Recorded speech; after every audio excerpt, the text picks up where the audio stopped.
Howdy Tamers, and welcome to another Digimon virtual pet review video. This time I'm going to be talking about the Digimon Godzilla color virtual pet, and this is a few weeks after I recorded the unboxing, maybe a month, I can't quite remember. I've been busy so I haven't been able to actually do the review, but I absolutely have a lot to say about this particular virtual pet.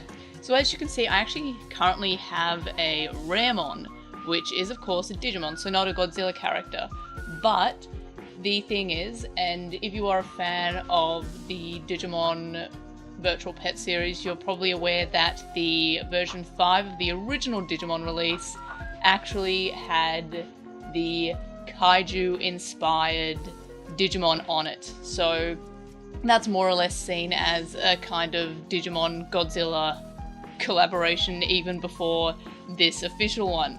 So of course we do have a few Digimon on this. We have Agumon, we have Monodramon, we have various Digimon kind of sprinkled throughout, and they're not just fusions like we saw on the Monster Hunter collaboration, which was more Monster Hunter focused. This one has Digimon as well as various characters from Godzilla and Kaiju movies. So it's sort of a great way to appeal to both fans of Digimon as well as fans of Godzilla.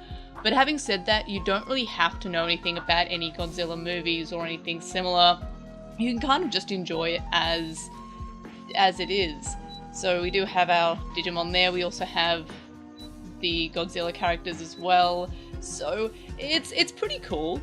And that is a nice little thing that it's not just Godzilla characters, it's the Digimon as well.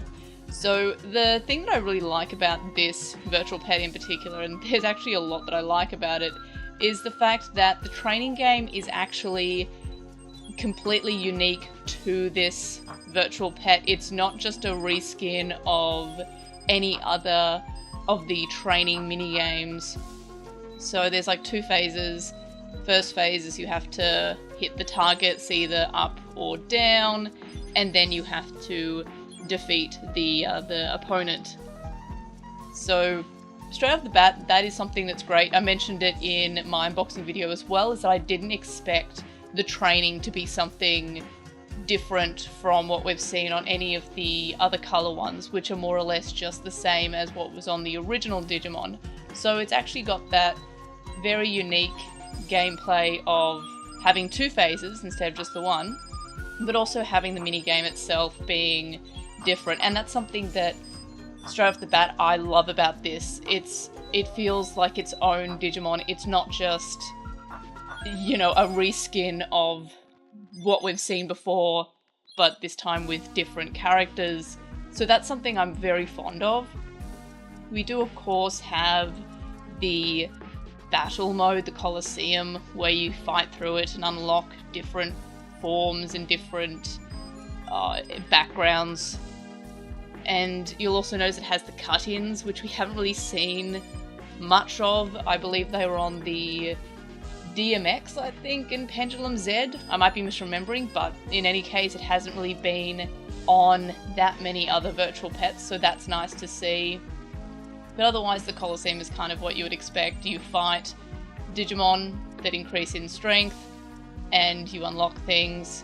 And of course, it increases your battle and win percentage for evolution requirements. And now we have Greymon being another Digimon. And we lost because Ramon isn't that strong. But I kind of like, I've kind of like got a bit of a soft spot for Ramon lately. But yeah, so straight off the bat, that's pretty cool. An interesting addition feature is we have the G cells, which you increase by doing training, and they change color depending on how many that you have, so you can kind of keep track of that. It does add quite a bit of a high difficulty because it does require you to train quite a bit, in a way that this virtual pet reminds me a lot of the Digital Monster X series. There's a few more layers that you have to do. You have to grind a little bit more than on previous ones. And a lot of people do love the Digital Monster X. I find it a little bit too much going on. It's still a really good virtual pet, but it's not one of my favorites.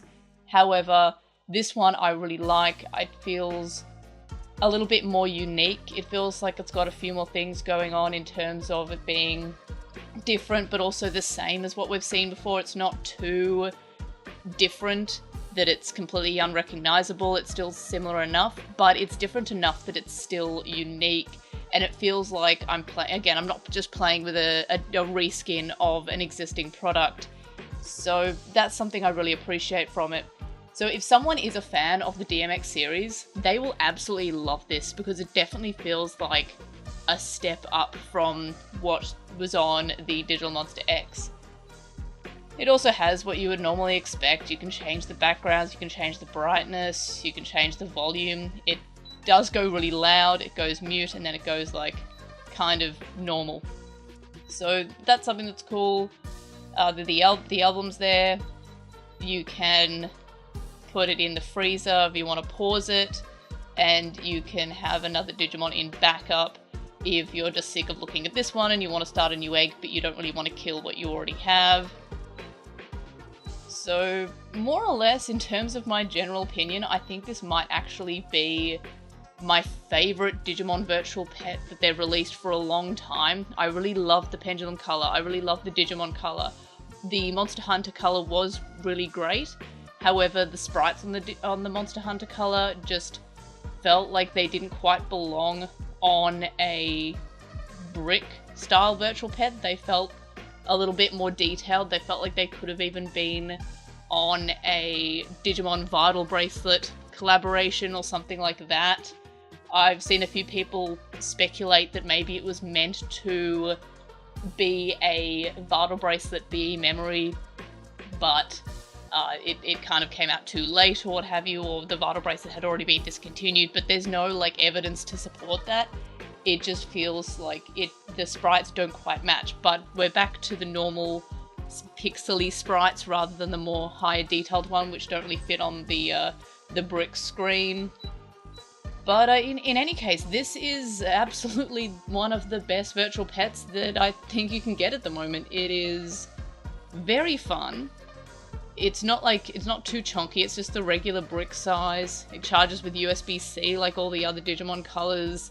It is a really great virtual pet. I'm really enjoying it. As in terms of my rating, I'd probably actually give it, if not a 10, like a 9 out of 10. Like, it is pretty fun. Like, I'm enjoying a lot more. I thought it would, again, just feel like every other Digimon release we've had, every other Digimon color release, but it feels so unique. And if someone's a fan of Godzilla and Digimon, they will probably love this even more than I would. They would appreciate it a lot more.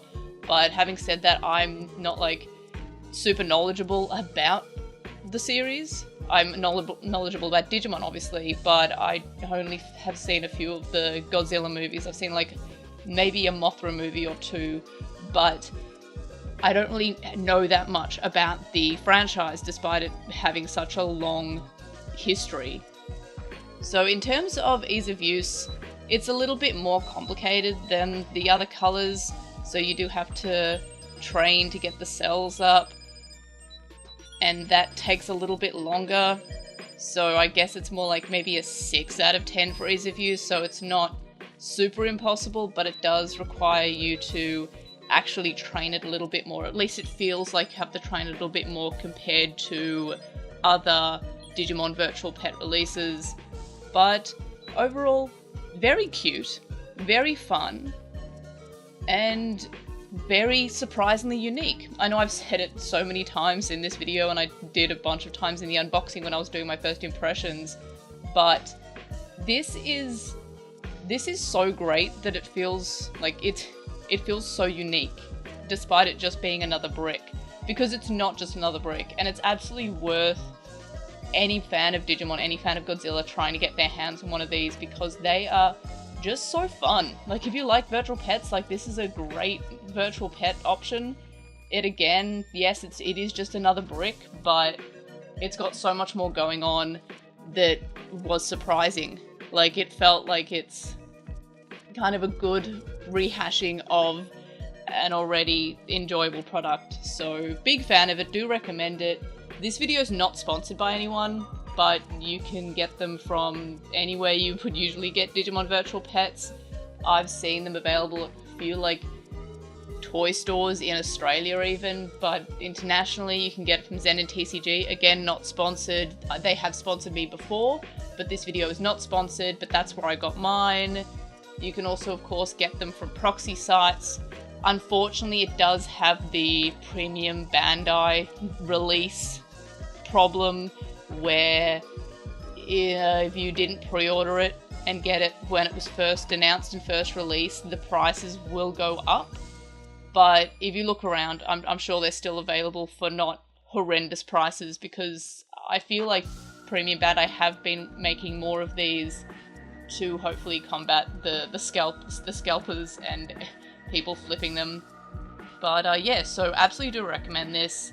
You don't necessarily have to be a fan of Godzilla to enjoy it, but that would definitely help. But even then, it is absolutely my favourite Digimon Mon release as of recording this video.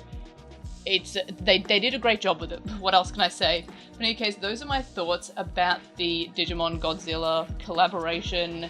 Let me know your thoughts, comments, questions, etc. in the comment section below. Like this video for, I don't know, Bandai doing something different with Digimon and it actually working, it not feeling like it doesn't feel too different from other releases where it's unrecognizable. It doesn't feel like too much of a stray away, but it's got enough that makes it feel unique without feeling completely alien to the rest of the franchise.